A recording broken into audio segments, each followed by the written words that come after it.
আসসালামু আলাইকুম।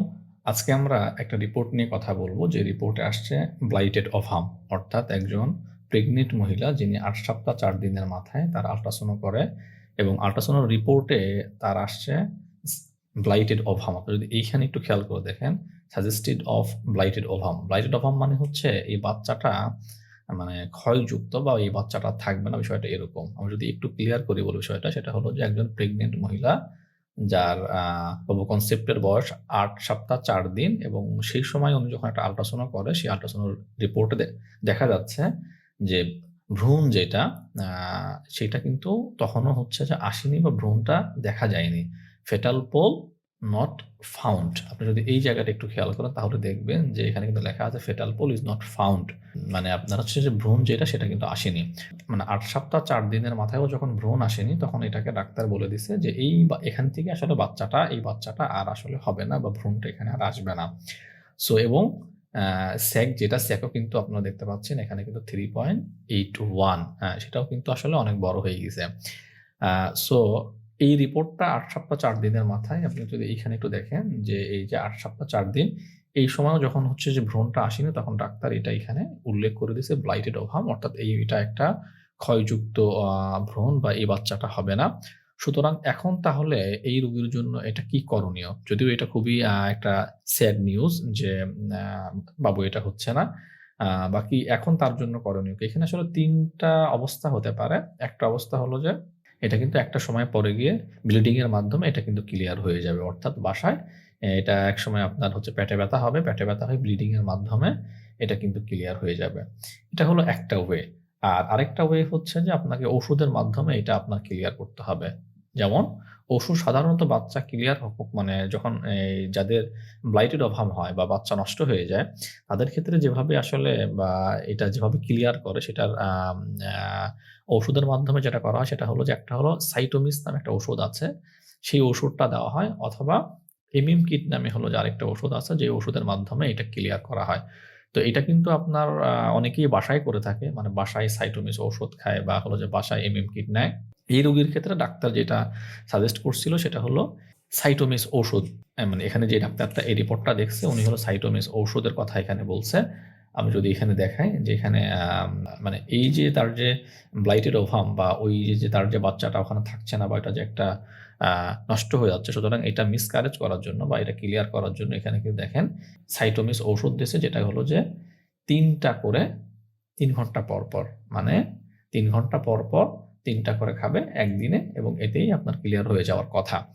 সো আ এইখানে যে ব্যাপারটা হয়, এখানে একটু মানে বিষয় বলার আছে, যেটা হলো যে সাইটোমিস যখন এই রোগীকে খাওয়ানো হয়, তখন যেটা হয় কি যে সাইটোমিসটা কিন্তু অনেকেই বাসায় খেয়ে ফেলে এবং আপনারও ৩ ঘন্টা পর, পর খাওয়া হইলে তখন দেখা যায় অনেক সময় ১০ ঘন্টা ১১ মানে ঘন্টা পরে বা তার আবার একেকজনের ক্ষেত্রে একেক রকম হয়। কারো ক্ষেত্রে ৫-৬ ঘন্টা পরে বা কারো ক্ষেত্রে ১০ ঘন্টা পরে কিন্তু এটা ব্লিডিং শুরু হয় এবং ব্লিডিং এর মাধ্যমে যদি আপনার বেশি চাকচাক রক্ত আ সেটা যদি বের হয়, সেক্ষেত্রে কিন্তু অনেক সময় ব্লিডিং এর মাধ্যমে এটা ক্লিয়ার হয়ে যায়।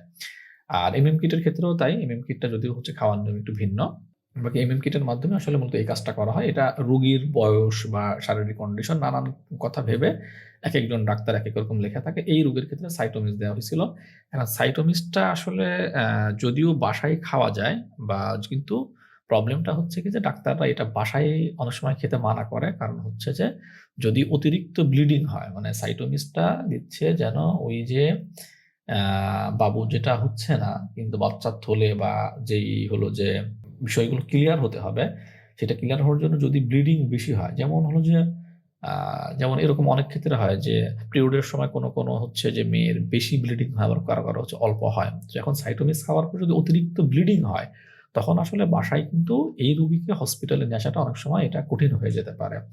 এজন্য ডাক্তাররা যেটা করে যে বলে যে সাইটোমিসটা যেন হসপিটালে অ্যাডমিট হয়ে সে খায়, যেন কোনো একটা প্রবলেম হলে ডাক্তার তাৎক্ষণিক তাকে হলো যে সেখানে সেই বিষয়ে হেল্প করতে পারে। সো এখানে এটা বলাই আছে যে এটা সাইটোমিস খাবে। যদি সাইটোমিসে ক্লিয়ার না হয় তখন কিন্তু তাকে ডিএনসি করতে হবে। তো যখন এই রোগী যখন সাইটোমিস খাইলো, সাইটোমিস খাওয়ার হচ্ছে যে মানে ৩ টা ডোজ, সেটা যখন আপনার ৩ নম্বর ডোজ খাওয়ার ১ ঘন্টা পরে, অর্থাৎ টোটাল যখন ১ম সাইটোমিসটা খাইলো, ১ম বার ৩ টা এই তারপর ৩ ঘন্টা পরে আবার ৩টা, ৩ ঘন্টা পরে আবার ৩টা, এরকম মানে ১১ ঘন্টা পরে তার হলো যে ব্লিডিংটা শুরু হয় এবং ব্লিডিংটা বেশ অনেকখানি ব্লিডিং হয় এবং ৩ বার চাক কিন্তু রক্ত বের হয়। তো তখন মনে হচ্ছিল যে মেবি এটা ব্লিডিং এর মাধ্যমেই মনে হয় ক্লিয়ার হয়ে গেছে এবং এরপরে বলা হলো যে ১ সপ্তাহ পরে যেন আবারও একটা আল্ট্রাসাউন্ড করা হয়। তো তখন যে আল্ট্রাসাউন্ডটা করা হলো মানে সাইটোমিস খাওয়ার ১ সপ্তাহ পরে যেই এই আল্ট্রাসাউন্ডটা করা হলো, সেই আল্ট্রাসাউন্ডের যে রিপোর্ট সেইটা কিন্তু হচ্ছে যে এই মুহূর্তে আপনারা দেখতে পাচ্ছেন। সেইটা হচ্ছে যে এবং কিন্তু তার কিন্তু ৩ বার কিন্তু এই যে মানে চাক রক্ত এরকমও হচ্ছে বের হইছিল এবং অনেক ব্লিডিং হইছিল। মনে হচ্ছিল যে না এটা মনে হয় ব্লিডিং এর মাধ্যমে ক্লিয়ার হয়ে গেছে। এবং বাট যখন ১ সপ্তাহ পরে মানে এটা হওয়ার ১ সপ্তাহ পরে যখন হচ্ছে যে আবারও আল্ট্রাসাউন্ড করা হলো যে সাইটোমেস ওষুধের মাধ্যমে এটা ক্লিয়ার হইছে কিনা দেখার জন্য, তখন দেখা গেল কি যে না, এইটা পরিপূর্ণভাবে ক্লিয়ার হয় নাই এবং এখনো বেশ অনেকখানি আছে। দেখেন এখানে কি লিখছে, এ কেস অফ ইনকমপ্লিট অ্যাবর্শন, অর্থাৎ অ্যাবর্শনটা বা যেটা ক্লিয়ার করার জন্য সাইটোমেস ওষুধটা খাওয়ানো হয়েছিল সেইটা আসলে ক্লিয়ার হয় নাই। আচ্ছা, যখন এটা ওষুধের মাধ্যমে ক্লিয়ার হয় নাই তখন হচ্ছে যে ডাক্তার যেটা বলে দিল সেটা হচ্ছে যে ডিএনসি করতে হবে। হ্যাঁ, এবং ডিএনসি করতে হবে এর জন্য হচ্ছে যে অ্যাডমিশন মানে এই যে আপনি যদি এখানে একটু খেয়াল করে দেখেন সেখানে লিখে দিয়েছে অর্ডার অন অ্যাডমিশন, অর্থাৎ ডিএনসি করার জন্য কিন্তু হচ্ছে যে হসপিটালে ভর্তি হতে হবে এবং যখন আমরা ডিএনসি করার জন্য এই রোগীটাকে নিয়ে গেলাম তখনও হচ্ছে যে ডিএনসি করার একদম ৪-৫ ঘন্টা আগে তখন আবারও সাইটোমেস দেওয়া হলো যে সাইটোমেসের মাধ্যমে আসলে এটা মানে ওষুধ মানে এটা ক্লিয়ার হয় কিনা, বাট ক্লিয়ার হয় নাই। আচ্ছা, ডিএনসির ক্ষেত্রে ডিএনসির এখানে আবার কিছু বিষয় আছে। সেটা হলো ডিএনসিটা সাধারণত আপনার ২ ভাবে হয়ে থাকে। একটা হলো সদর হসপিটালগুলোতে আর আরেকটা হলো যে আপনার ক্লিনিকে। ক্লিনিকে যেটা হয় সেটা হলো যে ডিএনসিটা আপনার করতে কিন্তু একেক জায়গায় একেক রকম নেয়। যেমন মানে আপনার কোনো জায়গায় ২০,০০০ টাকা নেয়, ২২,০০০ টাকা নেয়, ১৮,০০০ টাকা নেয়, এরকম করে কিন্তু তারা নেয় এবং তারা ওই কাজটা মানে করে দেয় এবং একদম হচ্ছে মাজা থেকে মানে পুরা এই অংশটা মানে তারা অবশ করে নেয়। সুতরাং যার ডিএনসি করা হয় সিজারের মতো সে কিন্তু একদমই আসলে কষ্ট পায় না। সদর হসপিটালে যেটা করা হয়, সদর হসপিটালে কিন্তু আসলে এটার জন্য আপনার ওইভাবে টাকা নেয় না। বা ধরেন আপনার যদি হচ্ছে যে যেমন একেকটা হয়তোবা জায়গা একেক রকম ভাবে করে। যদি আপনার হচ্ছে যে নরমাল আপনার মানে এই সময়টা ডিএনসি করে সদরে, সেই সময়ের মধ্যে যদি হয় সেক্ষেত্রে কিন্তু আপনার আসলে টাকাটা এখানে লাগবে খুবই কম। আপনার ১-২,০০০ টাকা, ৩,০০০ টাকার মধ্যেই এটা হয়ে যাবে বা অনেক সময় আরো কম লাগে। কিন্তু সদরে ডিএনসি করার ক্ষেত্রে এই রোগের ক্ষেত্রে যে এক্সপেরিয়েন্সটা হয়েছে সেটা হলো যে সে শুধুমাত্র জরায়ুর যে মুখ সেইটা অবশ করছে, অন্য কোনো কিছু অবশ করে নাই। ফলশ্রুতিতে যখন ডিএনসিটা করা হচ্ছিল মানে মেশিনের মাধ্যমে ডাক্তার সেই যেই ময়লা বা বিষয়গুলো সেখানে ছিল সেগুলো ওখান থেকে মানে বের করতেছিল, তখন আসলে রোগীর প্রচন্ড কষ্ট হচ্ছিল এবং প্রচন্ড কান্নাকাটি এবং চিল্লাপাল্লা। সো যারা ডিএনসি করবে তাদের ক্ষেত্রে কিন্তু এইটা একটা সেনসিটিভ বিষয় যে এটা যদি মানে পুরোপুরি সিজার স্টাইলে করে সেক্ষেত্রে কিন্তু রোগীর কষ্ট কম। বাট এখানে আবার আরেকটা পয়েন্ট আছে, সেটা হলো যে রোগীর কষ্ট কম হলেও মানে যেটা নরমালি ক্লিনিকে যেটা করে যে একদম আপনার সিজারের মতো করে পুরো মাজার ওই পুরো অংশটুকুই আসলে তারা অবশ করে না। সুতরাং যখন ডিএনসি করছে তখন আসলে রোগী কোনো কষ্টই পাচ্ছে না। কিন্তু আপনার সদরেও কিন্তু অনেক জায়গাতে হয়তোবা আমি জানি না, হয়তোবা হচ্ছে যে তারা পুরোপুরি অবশ করে না। কিন্তু এই রোগীর ক্ষেত্রে আমাদের যেটা এক্সপেরিয়েন্স সেটা হচ্ছে যে সেখানে পুরোপুরি তারা অবশ করেনি, শুধুমাত্র জরায়ুর মুখটা অবশ করে নিয়েছিল। ফলশ্রুতিতে কিন্তু রোগীর খুবই কষ্ট হয়েছিল এবং অনেক জায়গাতে এরকম হয় যখন ডিএনসি করতে যায় তখন হচ্ছে যে সেই রোগীর রক্তের গ্রুপ কি সে রক্তের গ্রুপ জেনে তখন হচ্ছে ডিএনসিটা স্টার্ট করে। কেন? যদি অতিরিক্ত ব্লিডিং হয় যেন তাকে হচ্ছে যে রক্ত দিতে পারে। যদিও মানে আমাদের ক্ষেত্রেও মানে এখানে যেই রোগীটাকে হচ্ছে যে আমরা যার এখানে হচ্ছে রিপোর্টটা দেখছি তার ক্ষেত্রে আসলে কোনো রক্তের ব্যাকআপ নেওয়া হয়নি, বাট ওদের কাছে ওরা আগে থেকে শুনে নিয়েছিল যার রক্তের গ্রুপকে ওদের কাছে এটা ব্যাকআপ ছিল।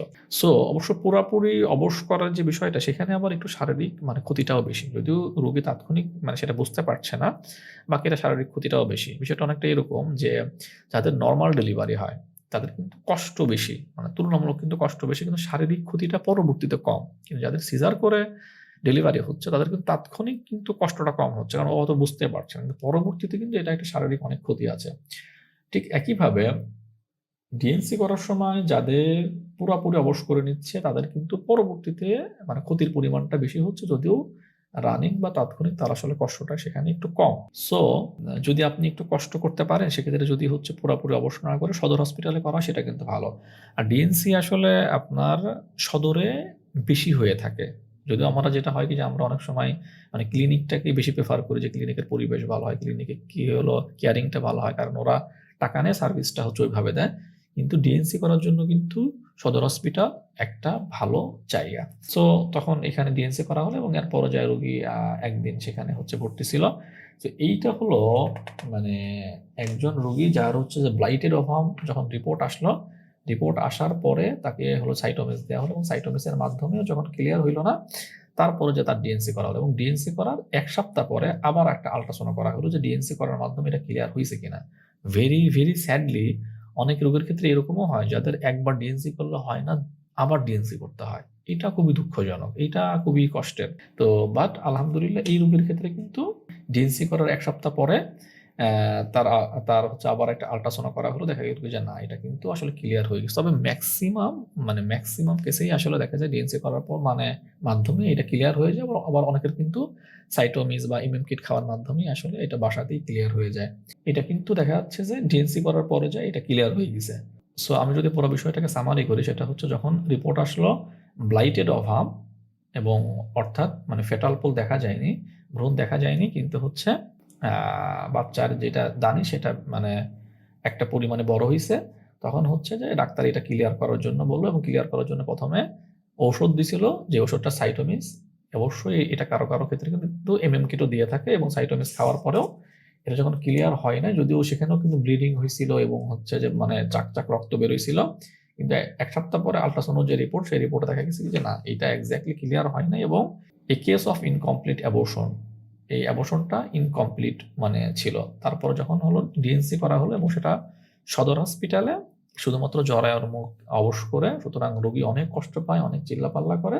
বাকি ১ সপ্তাহ পরে যখন হচ্ছে যে সে আবারও আল্ট্রাসাউন্ড করে এবং সেখানে দেখা যায় যে এইটা ক্লিয়ার হয়ে গেছে। যদিও স্লাইটলি দেখা যাচ্ছে যে একটু পানি বা একটু হচ্ছে যে ময়লা আছে, বাকি এটা আর কোনো প্রবলেম নাই।